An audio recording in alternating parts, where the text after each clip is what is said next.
He had studied her too much and too aimlessly through the years, and perhaps it had wrecked his mind. The car rocked along the rutted dirt drive, gravel smashed occasionally under the tires, and a stone or two flew up and hit the underbody of the car. Its suspension seemed in doubt for a second. She closed her eyes the way she always had when the ride got bumpy. He noticed there was blue and purple around the sockets and also around her ankles above the clown shoes. Even in death, the body had hope and sent blood. "Are we there yet?" she asked. "The research farm?" They were not even out of the verdigris driveway. Her eyes stayed closed. Perhaps this was how she looked when dead, which, when you got right down to it, he had still not really seen. Her face had the appearance of a deceitful peace. Once they hit the highway, he turned on the headlights and cranked up the car heat. She said nothing through all of this, and the heater kicked in and fluttered the part of her shroud that stuck out from beneath the blanket. Her big red shoes barely fit into the footwell in front of her, but she did not take them off. "You're right, the shoes were certainly a nice touch, though I'm sure they didn't play the theme from Mission Impossible, as I had requested. They probably just played some damn Bach." "It was outside, so I was told, in some early snow, earlier than this. I don't think there was much music." "They didn't play When I Marry Mr. Snow?" He positioned his mouth in a tight smile. "Don't think so." "I also wanted I Won't Dance, Don't Ask Me." "I know you did." "Sing, Sing, Sing" would have been good. Benny Goodman is always rousing. Also, "Will You Still Love Me Tomorrow?" Every dead person wants to know. Finn cleared his throat a little. "I guess when you drown yourself, you can lose some say in the details of what happens next." Oh, excuse me. "I guess when you drown yourself, you can lose some say in the details of what happens next." He said this neither slowly nor with feeling. "Are we there yet?" she asked again. "Tomorrow," he said. "We'll be there tomorrow." Have you ever noticed how weird the word tomorrow is? As a concept? No, as a concept it's fantastic. I mean the look of it as a word on the page. It's like a word from some strange made-up language. Part Italian, part Apache. "Do you still have satellite radio?" "First you're dead, now you want satellite radio? Sorry." Did she just apologize again? Maybe he was hallucinating. He so badly wanted her to keep saying she was sorry. About anything, about everything. Not just the mud. Not just the radio. "I didn't renew my subscription." "In time," he added. "Is this a zombie movie?" she asked a little sadly. "Nah, subscriptions are always renewed in those." "Is it a rom-com?" "Maybe." "Perhaps it's a documentary.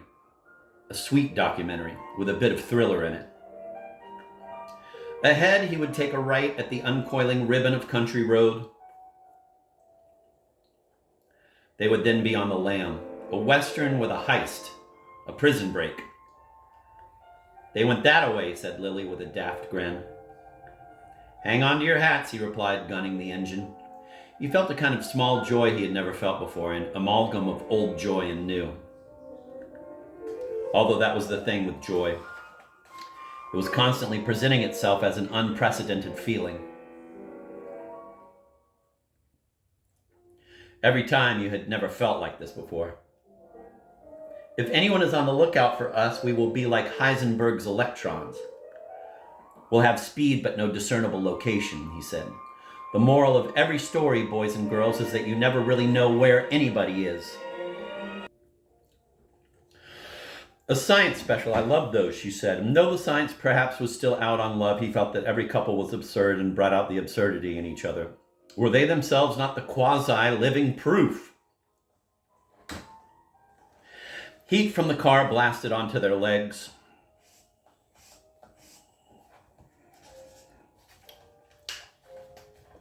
Lily began to tell a short tale. "I once saw a lady gorilla trying to get the attention of a robot gorilla.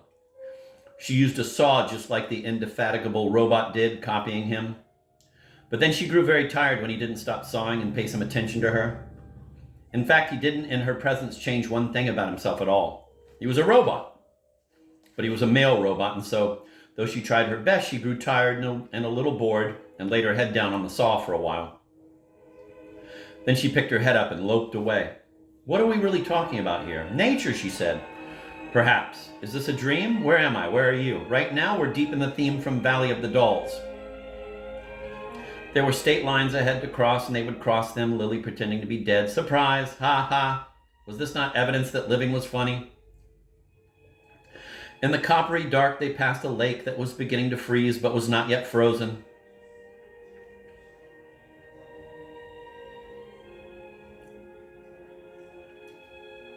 100 migrating swans had found plenty of water in it for landing. The sound and sight of them caused him to ease up on the gas. Look, he said, slowing, then stopping on the shoulder of the road. Snowflakes still fell, but instantly disappeared on landing.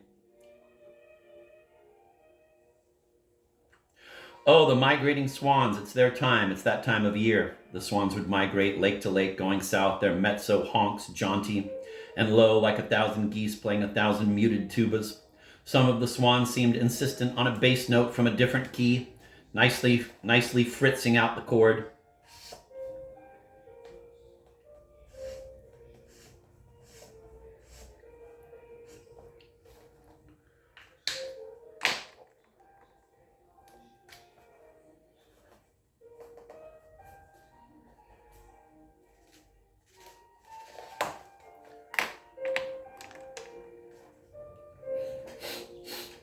I'm going to read that again.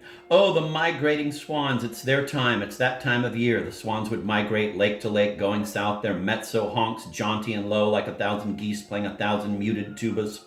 Some of the swans seemed insistent on a bass note from a different key, nicely fritzing out the chord. I don't think I've ever seen that many swans before, said Finn. Not so many. Really? Yeah, I hope it's not global warming. Who knows, she said. A lot of strangely beautiful things are. Lots of thawing and rising and psychedelic sunsets. What was she implying? That she, too, her own defrosting was climate change at work?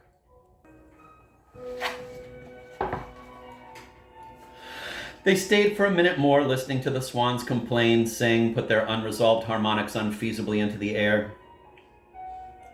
Then he and Lily moved on into the night, the car humming, the road unspooling once more before them.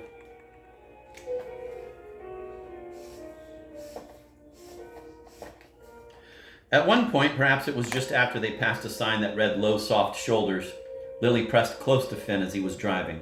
You're a good-looking man, she said. You always were. She laid her head in his lap, and then with her mouth swelled open and inverted like a sea creature, she turned and began to move, knead, nurse against him, undo a zipper and kiss some more. All this was familiar in the most heart-pounding way. They were both themselves and not themselves, chimerical and confused. Their sexual life seemed from a long ago and far dark lagoon. Oh, Lil, I don't know, he said, but he did not stop her, the tendons strained beneath her neck. He was an organism taking the shape of whatever moved through him. I think this is a crime in several states. He found a rest stop. Or was it a runaway truck ramp? And just pulled the car over. He turned off the ignition. He found the lever that flipped the back of his seat flat in the car. Just as she used to early in their relationship, she gently took off his clothes. This is so happening, she said. She had said then and said again now. This is so happening, she had said then and said again now. You can resist, but only a little. She was not to be resisted. Her kisses had teeth in them. Too much consent is a buzzkill, she whispered. But a little is good. I just hope I'm not a horror to you. Now she would give him the home remedy of love. Her shifting organs and her stoop would be of use in this particular situation. He would avert his gaze from the lavender piping of veins in her brow. The heat from the car was mean and fine. She was a spirit now. They were again enmeshed and entangled. I haven't had a surprise like this since the Clinton administration, he was interested to hear himself say. I put some perfume in my hair a few days ago, she said, and then became an ecstatic bag of bones. Her lips had the shimmer and slip of fish skin. He was careful how he held her. I'm running over with lovely thoughts, he said. He was happy for their love. He was happy for happiness. He was cuckoo for Cocoa Puffs, an expression people didn't use anymore, but probably should.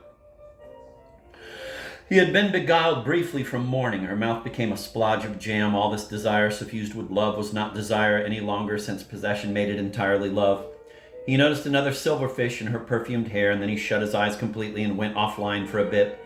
When he came to, he no longer knew anything. Lily, you are ruthless, he found himself murmuring with affection and gratitude. He was without power, so he wasn't sure. But for a moment it felt like unquellable happiness. I am so sorry, she said, that in our years together I was unable to wake every day with a song in my heart. She smelled like warm food cooling. Sorrow had entered her face and her mouth split into the downturned, clownish crescent it used to take her professional makeup to produce. At least not the right song. It's okay, he said, bringing her into his arms. The most evolved invertebrates, the most equivalently evolved biological others, such as octopus or squid, also had divided their species into males and females. Was it such a terrible, overly creative, excessively hopeful idea?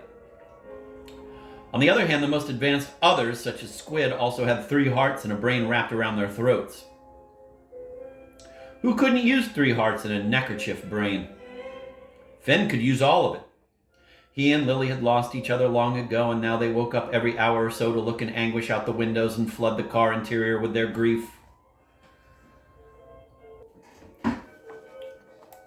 Darling sister, here I sit by the lantern with its chicory blue flame. It shines off the oak desk that I just this morning polished with cold tea. I have recently taken to having a little claret in the evenings with the gentleman boarder Jack. He sometimes adds a pinch of powder to his and offers me the same. I have said yes to the powder now twice and pretend I don't know it is opium of a fine grade. He is a touch proud, stronger than the usual housewife powder and good for sleep, baths, reading the scripture, and staring at the additional ambrotypes I found in a crate on the porch of an abandoned house years ago, in which I have been using to mend the broken window panes in some of the rooms upstairs, as I may have mentioned. Moonlight sets them quite to life, and the late afternoon sun, when it is horizontal and diffuse, even more. Mr. Jack once told me he felt he had a lot to offer as a man. He meant in a woman's eyes, that he had a lot to offer a woman. But when men say this and they don't mean a fine house in a fine town, I just think, Still, I pray for features such as goodness and gentlemanly indulgence. I have had to refresh in day-old biscuits with steam and hot skillet grease. In all ways, if you know what I mean. As I said to the pastor once, I believe it's not the prayer, it's the things you do to help the prayer along that give the prayer a fighting chance. He said no man of faith would know what to say to that. And I said, well then, no man of faith would argue. Faith is not about argument. Well, Miss Libby, men of faith love to argue, I'm afraid. Well, that's a bit of a contradiction of character, don't you think? Since that is how it seems to me. Oh, I'm not so sure, he said with an indulgent smile. I believe the scriptures are like a child's crossword puzzles. The clues aren't really clues, just confirmation when you figure it out some other way. That is certainly one way of looking at it, he said. But I gather not the correct one.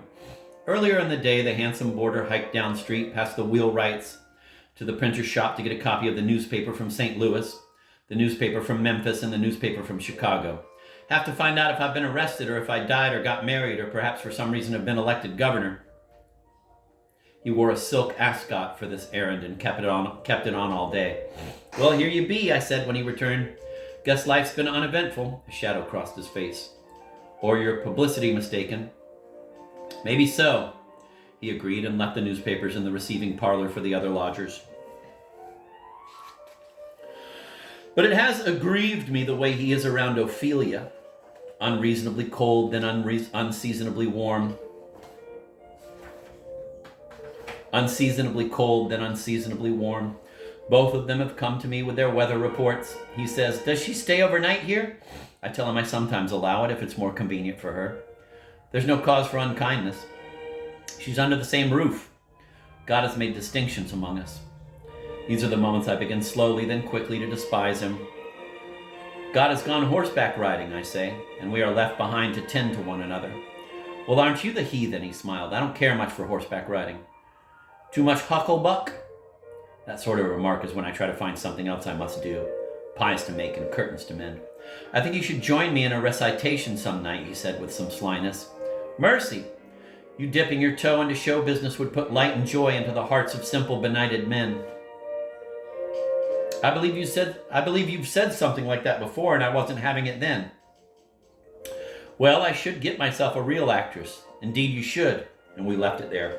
I think of you often, missing you so, and wondering what you would do given this or that or this and that yet again. Yours every time, a Liz.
He fetched a shirt and corduroy pants from the suitcase he'd left in his car and helped her put them on. Where do you think we should head for now? The way we're already going?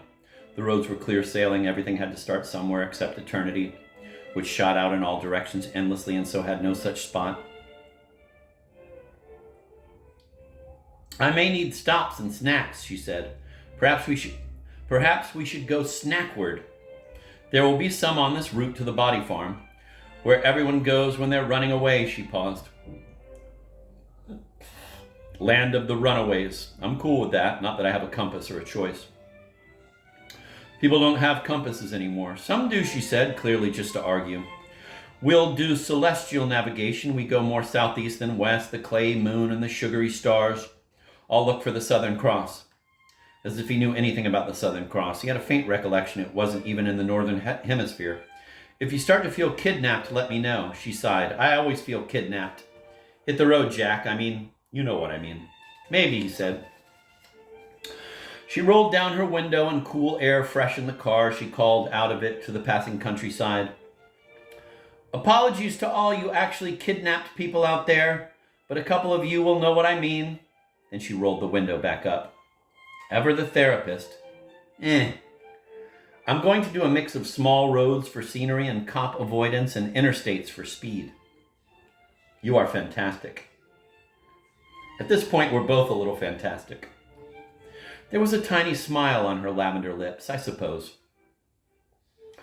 The trees sped by them on either side. The mad bald head of the moon rose over the purple mountain's majesty. No arguing with that. They must have been in Kentucky by then, though he didn't recall having crossed the milky herbal tea of the wide Ohio. So Hugh knew. Though he didn't recall having crossed the milky herbal tea of the wide Ohio, so who knew? Night deepened and fell. In the sky, however, there was that moon river again, wider than a mile. Its name excised and replaced with lilies. He usually did get all the moon songs mixed up. It's only a paper moon, said Lily in her papery attire, which she had laid over the shirt and corduroys like a dental patient. He fiddled with the radio dial but didn't get much as they drove. Finn would glance quickly and get to see Lily bestirring herself in and out of sleep over and over. This repetition of her re-electrified life exhilarated him. Her beauty thrilling in its contradictory yet familiar ways, confusion in the brows, calm along the mouth. Her seeking him with one eye only, the other at rest behind its veiny lid. Her hands gnarled and violet but with golden vellum in the webbing between her thumbs and forefingers. She sniffed under her own arms. The terroir on Verdigris Road is not so great, she said. I guess I forgot to tell everybody I really wanted to be buried at the forensic farm. I guess I forgot to tell anybody. You told me, but it seemed very hypothetical at the time. I suppose it was. But burial is always hypothetical until suddenly it's not. I want my death to be helpful, even if it turns out it's not. I want to try to be helpful. Has that not been my basic principle in life? My basic principle, which I always mangle. It did get mangled, he said, and then he changed the subject, though not really. Did you put your things in order? What things? She was peeling the grapefruit. Your affairs, he said quietly, pointedly. Did you put your affairs in order? Did he mean Jack? He wasn't sure. What are you doing, Finn? She murmured. She put a grapefruit segment in her mouth and then one in his.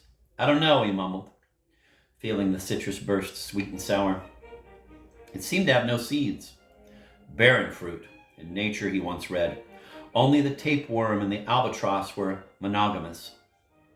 Everything else was interested in a lot of seeds. Chica-pooka-pika-poo. Shink-shinkle-binkle-boo.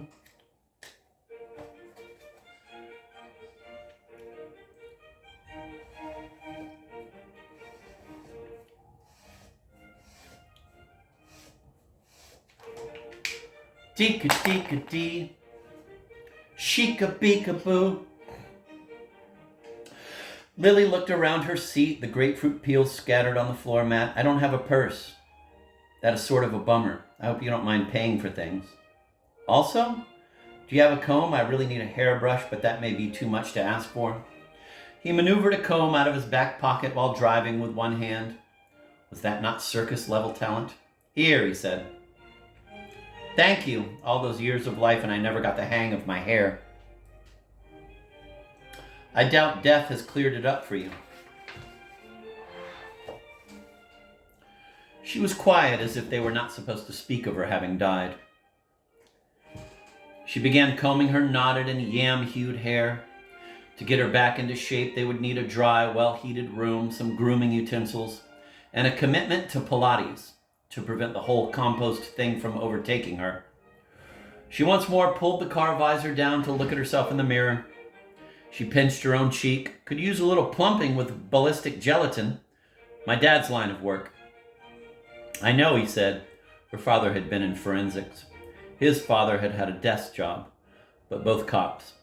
Her father had been mildly schizophrenic. Good cop. Bad cop. She used to like to make that joke. I mean, Lily, he said, driving in the night. Did you really die? Perhaps I got stuck in the revolving Bardo door, she said. Not sure. I think the whole thing might be a slippery slope where if you get enough traction, you can get back up the slope. The cat box shifted around in the back. I forgot about that cat box. The cat box shifted around in the back of the car. She turned to look. You been living in your car? She asked. For someone who'd been living in the dirt, it seemed high-handed and insensitive. No, what makes you think that? No one has a cat box in their car unless they're living in their car with their cat. I don't have a cat. Whoa, man, Finn, that's even worse. That's like, well, I can't even think about it. He would give her a smile if she looked his way, but as he kept the peripheral vision of his right eye on her, he could see that she was just looking straight ahead.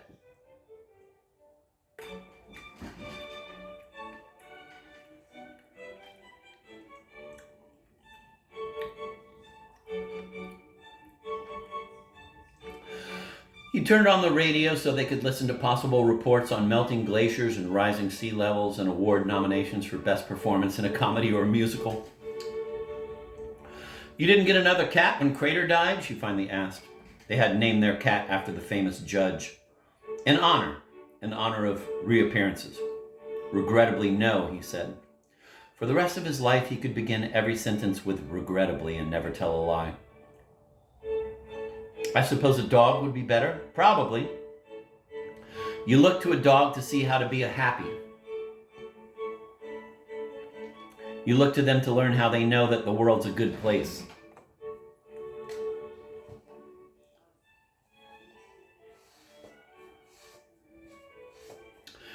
You look to cats to watch them come and go and come and go. He kept driving into the night, following his own headlights. Was there anything else a person could do? Do you believe the stars can steer our lives? He asked. Of course, she said. Who wouldn't believe that? The stars just seem like a mess to me. He sighed. 100 million billion stars and still not infinite. I guess it will have to do. It will have to suffice as infinitude. Guess so. They shine, they sparkle, they share space. They have manners. Do you think each of these gazillion stars could be a person who died? Each of these stars is a star that died, or could be. Are they in conversation? Part of a design? They each seem unaware of the others. And since you don't know whether they're dead or alive, their lives are many years further back than their look of life. Their shine for us on Earth is all the same whether we're looking at dead shine or live shine. Starlight is simply performative.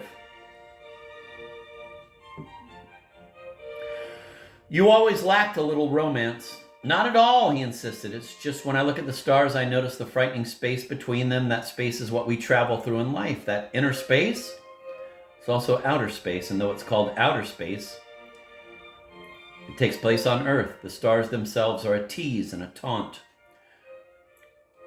This was why we were in couples therapy. Let's not talk about that. He felt the static electricity, the clash of pre-shattered wills.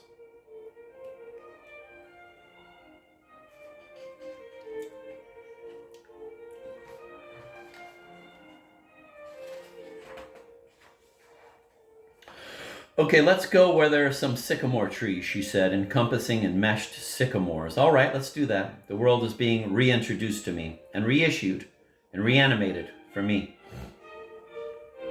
I'm sorry to be taking you away from your brother, she said. Had they spoken about this? He couldn't recall. It was the vampirism of the beloved. It was her ventriloquized and mumbling heart. It was the space between the stars. It was also like the stars themselves, which sat there invisible in the day. It took the disappearance of sunlight to see what had been there all along, like the matter of his brother. Don't worry about my brother, said Finn. I got him covered. I may not be there, but he's here in my heart, and I'm getting back to see him soon. You will blame me for distracting you. No! A small night animal darted across the road. Not enough of a waddle for a raccoon, thus indecipherable. What was that? She asked, then yawned, the slight rot smell of her mouth escaping into the car. As her mouth fell closed again, he noted in passing that the darknesses between her teeth were not decay, but little spaces revealing the never-ending cavity of her throat. Just don't let weariness set in. You're supposed to keep me awake while driving. Navigator's task. But weariness had already settled in, and she was slumping against him, and not in a good way. Navigator, She closed her eyes and sighed.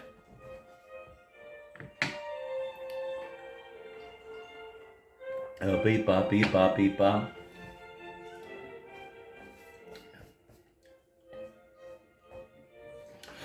I wish we had a guidebook, and don't say there's no guidebook for this. I could hear you about to say that. Now she was mumbling, and her slump became accentuated. Did you know that deep in the Mariana Trench, didn't you date her in high school? Lily murmured, wagging one clown shoe. Wagging one clown shoe. Darian Gap's cousin. Ha ha! Will this do for navigation? Scientists found fossils possessed of DNA that had begun to grow the dead fossilized creature back, that a circulatory system had begun to appear.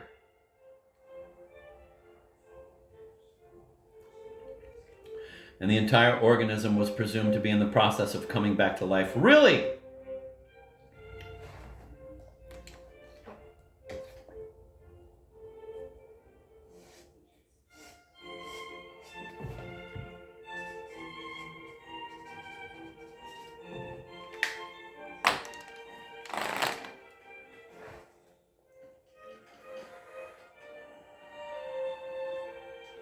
Really? Lily straightened and spun her pale head toward him, Pearl clutching his near arm with her far one.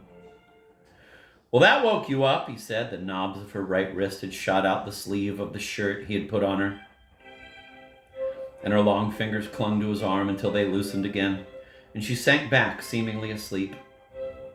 Gray spittle collected in the corners of her mouth.